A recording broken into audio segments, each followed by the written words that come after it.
Les gars, franchement, c'est un vrai problème. Qui sera le Ballon d'Or 2022? Vraiment, véritablement, c'est un vrai bordel.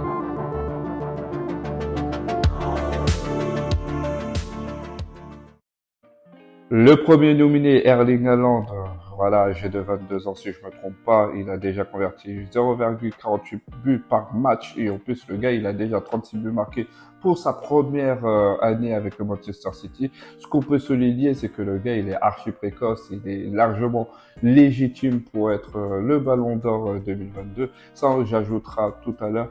Mais ce qu'on peut ajouter c'est qu'il a gagné la Super Coupe, le championnat et la Coupe d'Angleterre. Donc on va passer à Lionel Messi dans un instant. Lionel Messi sur 41 matchs, il en a marqué 21, il a fait 20 passes décisives. Même si c'est pas le standing qu'on attend de lui, mais éventuellement, il a fait une bonne saison en soi. Il a gagné la Coupe du Monde contre la France en penalty et ce n'est pas rien du tout. Voilà, pour un standing. Si ça aurait été, par exemple, à Kevin De Bruyne qui aurait marqué cela, on aurait dit, ah, superstar. Mais vu qu'on attend tellement de Lionel Messi, voilà, parfois on n'est pas objectif. Mais ce gars-là, il mérite quand même d'être sur le podium du Ballon d'Or. Voyons voir. Moi, je donnerai ma conclusion personnelle tout à l'heure. Mais Messi, il a fait quand même une bonne saison. Les gars, que dire de Kevin De Bruyne? C'est 10 buts, 28 passes décisives en 49 matchs.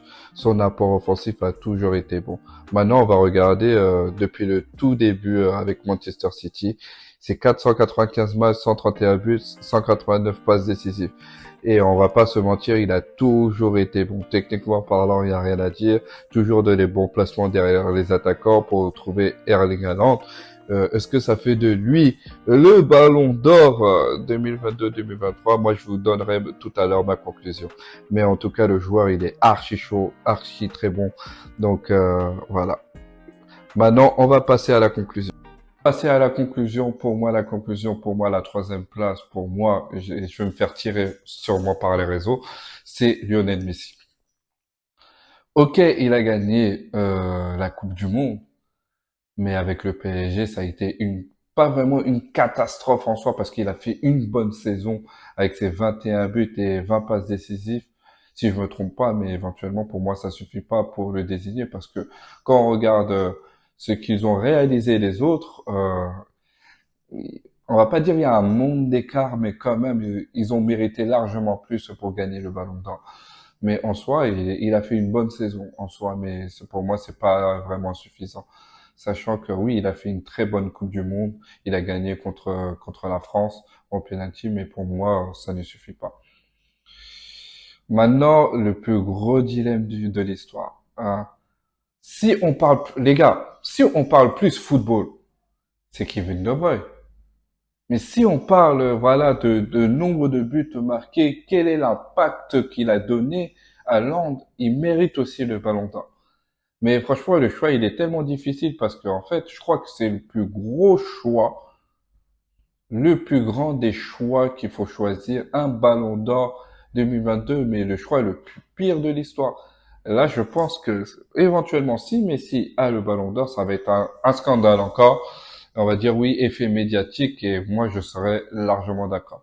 Mais là, entre deux joueurs, c'est que quand même, si Kevin De Bruyne, tu vois, c'est lui qui donnait les passes décisives à Haaland et c'est lui qui était largement plus reculé. Éventuellement, ce qui arrive aussi, c'est que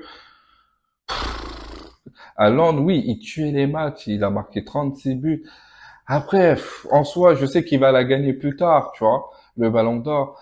Mais vraiment pour la carrière que Kevin De Bruyne il a donnée depuis son arrivée à City, comme il a transformé aussi le jeu de City, c'est l'un des partisans, c'est pas le seul, mais c'est l'un des partisans voilà, de la réussite de City. Euh, Franchement, pour moi, et peut-être je vais me faire tuer par les réseaux, mais c'est pas grave. Mon avis personnel, pour moi, c'est Kevin De Bruyne qui devait gagner, qui doit gagner ce Ballon d'Or. Et après, si on parle plus marketing, bah, soit Haaland, soit Messi, mais pour moi, c'est Kevin De Bruyne. Pour moi, il a été énorme. Il a été juste techniquement, franchement, son apport offensif est énorme. Le gars, c'est un prodige. On va pas se le mentir. Pour moi, c'est Kevin De Bruyne. En tout cas, si vous avez aimé cette vidéo, n'oubliez pas de liker et laisser vos commentaires en dessous. Et voilà, je vous dis à bientôt. Bye bye.